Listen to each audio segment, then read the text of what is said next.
Welcome back to the final segment in our module on stereotype threat and computing education. And here we're going to try to summarize what you should do. We've talked about a lot of aspects of stereotype threat and a lot of things that can impact it. As we think about the awareness that students might have about the negative stereotypes themselves, as well as their identity with the group that is being stereotyped against. And this can create a variety of actions we could do. Many more, in fact, than most of us have time to do or the energy to do at any particular time. So there's lots of things we could do. For example, we should probably all reduce the stereotype-inducing elements of our personal appearance, our mannerisms, the decor in which we work in our offices and classrooms, the humor we use, the illusions we make. Things that will cause people to think about their belonging, the group they belong to, that you do or don't belong to with them, in all sorts of culture. Not just in race and gender, which we often think about, but also in pastimes and so on. Anything we can do to bring that less often to mind and to make a more neutral, welcoming space can be beneficial to our students. One particular example is we could remove names and pronouns from examples and assignments we give. Names and pronouns in English almost invariably suggest both gender and ethnicity. And any suggestion of gender or ethnicity will cause somebody to reflect on why you chose that particular gender or ethnicity. Even if you mix them up, you're bringing to mind that the things exist. And this can be negative for people who feel stereotypes about their gender or ethnicity. And so it's important to just try to remove them. It comes across a little more stilted to write an assignment where the example includes student A and student B, or the student and the teacher, instead of using names. But if you can do that consistently and then never refer to them as he, she, it, but instead just continually using that official designation throughout, you can remove that trigger of stereotypes from your students. You should also try to emphasize the growth of intellect in praise and in correction. Right? Helping people understand that they can learn, they can develop, that this is a learned skill. That people aren't born computer scientists, they learn it over time, and that is what we're trying to help them to do.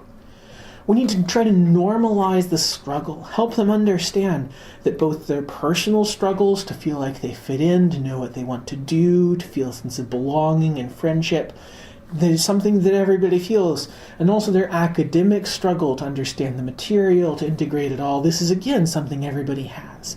And often this means sharing more of our own struggles, sharing about the opportunities we have felt left out, or the times we didn't understand, or the poor experiences we had as students, so that they can feel that we are not above them, we're merely beyond them, and as they continue to move forward, they can reach the same point we are.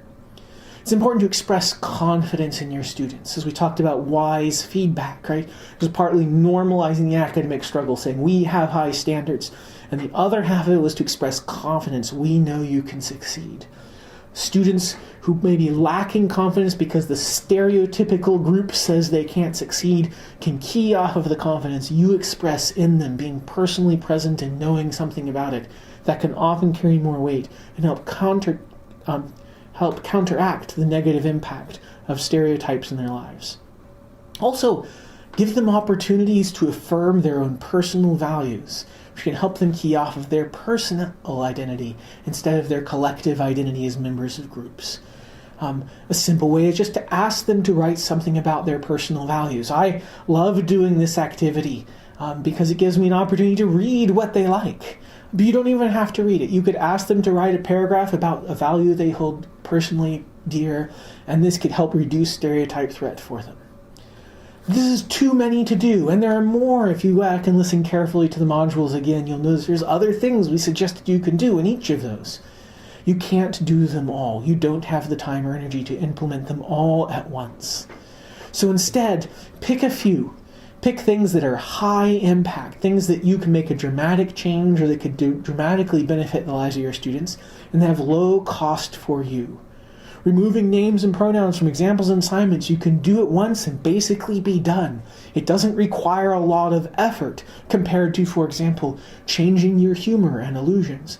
Right? So pick something that has a lower cost for you personally that you will be able to do well and have a positive impact on your students. Pick a few and implement them, and then come back and revisit.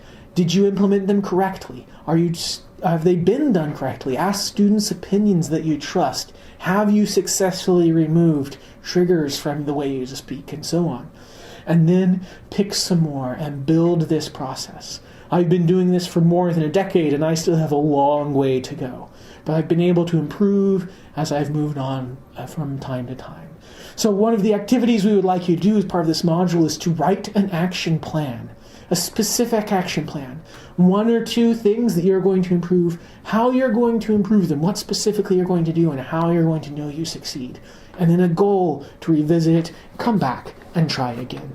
And as you do that, as we all do continue to do this, we can reduce the impact of stereotype threat, level the playing field for all of our students, and since many of these activities benefit the majority as well, we can help all of our students do better.